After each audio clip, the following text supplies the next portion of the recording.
Gozyu Leon is introduced in episode 2 of GoZyuger, and I want to talk about him. Gozyu Wolf and BLUE GOZYUGER are fighting it out when they're interrupted by a blast, and it was fired by a guy called Rikuo, and, well, that's Gozyu Leon. And in this opening shot, we get a closer look at his blaster as well. And first of all, I really like the blaster. I think it's cool anyway. But the little hologram effect that it has on it is really cool. And it also seems like there's some sort of like thermal / tracking features on it.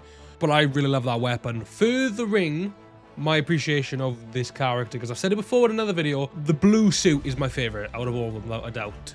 The gun, not my favorite of the weapons, but is very cool. So I don't know how this is gonna play out in terms of whether I like the character even more, but design wise, I think he's flawless. Now we know from descriptions before the show actually came out that he's meant to be like an old idol, so like he was once this massive pop star and then kind of fell off somehow. I don't really know why yet. I suppose we'll find out that in the coming episodes, but we do get a little glimpse of that with him doing a bit of a sing-song with Ryugi, but it's kind of brushed past, so I imagine that'll come later on in the show. But anyway, they're confronted with Hiro and a guy, or a monster rather, called Treasure Hunt. So we see the first henshin of Gozyu Leon, and it's the exact same as the other ones. They do the clap and it's the same morphing sequence. But amongst this battle, at some point he just gets Treasure Hunt at gunpoint, or well, blaster point. And I don't know if this really says anything, but to me that was very nonchalant. So either he doesn't quite understand the gravity of like what he's doing, the situation he's in, what being a ranger, a GoZyuger, the dangers it could bring, I don't know, or he totally does and he's just sick and he, you know, is like nothing, held the monster at gunpoint. Either way, I'm here for that all the way. The main premise of the episode is that they're all going to kind of do a treasure hunt, and whoever's got the most treasure by the end of it will be the #1 treasure hunter. You know, obviously the theme of the show's going to be is everybody's trying to be #1. So the no one leaves the treasure hunt monster, and Hiro just goes up to them and is like, all right, that's fun and games, whatever. I won the rings. Shall we fight for the rings? Because that's the whole point. The point is that whoever has all the rings gets granted like this insane wish by the Tegasword, and I don't know if that's all 5 GoZyuger rings or all 50 plus Sentai universe rings. Either way, that's pretty much what their end goal is. But Hiro and Ryugi are fully willing to start scrapping. Like, they get right up at each other. They're ready with their rings, and that's when Rikuo stands in and essentially gives them the "with great power comes great responsibility" line. They're like, look, we need to put the piece of Earth in front of the ring battle, and then once that's done, sure, we can all compete. Which, I mean, well in. Uncle Ben would be proud. That said, he does then pretty much tell Hiro he should be blessed to have met him. So maybe a bit of a double-sided coin with him. And then we potentially see what is a bit of a switch on this character. See, he's now taking part in the treasure hunt, and he figures out that it's pretty much every man for himself. So he goes to the house of 2 of his fans, basically. It's an elder couple who are just massive fans of him. And he tells them he's ill. He's really sick and that he needs money to pay for the treatments. So they give him like this priceless, one-of-a-kind like ornament, this antique, and he takes it. Absolute rat. What's he doing? I had so much hope for him, and now he's being a...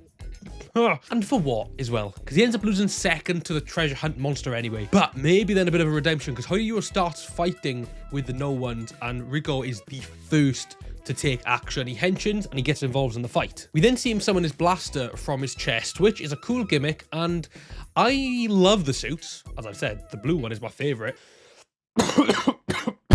But I do feel like that big blank circle in the middle is just a waste of space. So I'm glad that it's being used for something. I'm glad that that's like a spawning point. It doesn't mean I love it still, but yeah, I appreciate that it's got some sort of purpose of being there. Mid-battle, he then decides to use a Sentai ring of his own.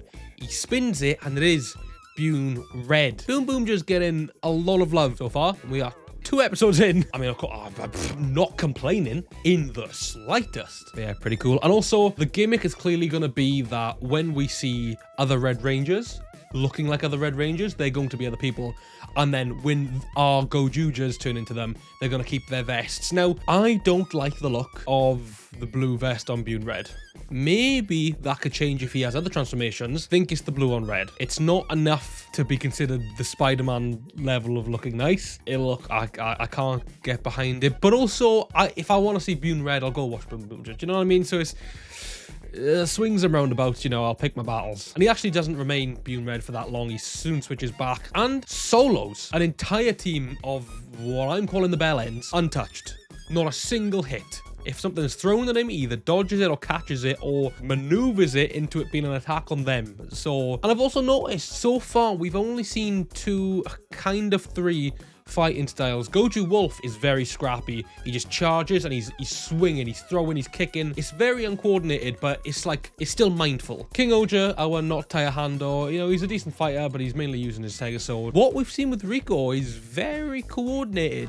Like, he is a good fighter, and I don't know if that's necessarily going to be his thing. We'll have to see when we get introduced to the other Rangers what they maybe have as a unique point to see if that is what Rikuo's is, but I was like, damn, cool one, son. We then also see that he kind of has like a blitz mode on his blaster, which kind of makes it act like a minigun in the form of like a finisher, like a final blast, which is something we usually only really see amongst like group formations.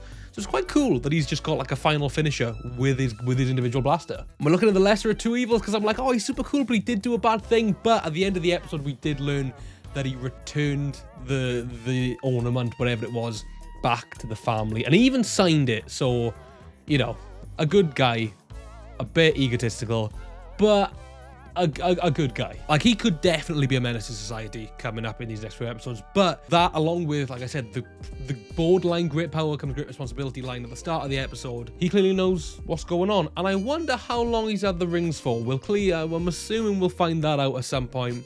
Was it a twist of fate where like everyone found their rings in one day, or have they had him for some time? It feels like he's had it for a bit of time now. I've mentioned before that the Gozyu Leon suit is my favorite so far out of the 5. Like I said, I don't really like the blue vest on red Ranger suits. Maybe there'll be some suits that it doesn't look as bad on, but I do think it's the blue on red that I'm not really gelling with. But who knows? Rikuo, who I hope I'm pronouncing that correctly. I'm pretty sure. I think there's maybe sort of like a half silent Y in it that I'm not quite getting, like Rikuo. Let me know in the comments if I'm wrong. Spell it phonetically. If you know, he says it once in the episode and it's very quick and it's kind of surrounded by a lot of music, so I don't exactly know. So I might have got it wrong, but I'm open to being corrected. Thanks so much for watching. Obviously, this is a Blue Ranger highlight video. When I did my video on episode 1, it was more or less a Red Ranger highlight video, and I will be doing a video on the Yellow Ranger Ryugi, who of course also made his debut in this episode. So I will be doing a separate video on him. It might be out by now. If it is, I'll put the link in the description. If it's not, then you'll just have to wait a day or two. But yes, those are my thoughts on Rikuo, the Blue Gozyuger. Thank you for watching. Support us on Patreon if you've got a spare £3 per month. It's less than the price of like a meal deal, and it's only once per month. You get early access to all of this content. So if you want to watch it early, sometimes it's a day earlier, sometimes it's a week, sometimes it's a bloody month. So you get to have a free-for-all in there, and there's some exclusive content there as well. This is also my first video with my updated shelf, and by updated I mean this corner. There's Sonic, there's King, there's the Boon Changer, there's a Gotchazor, and then technically I've got a red duck over there now as well. Not as a big change as this side. Huge thank you and shout out to Sarah Jane, our Super Dino Mode Patreon.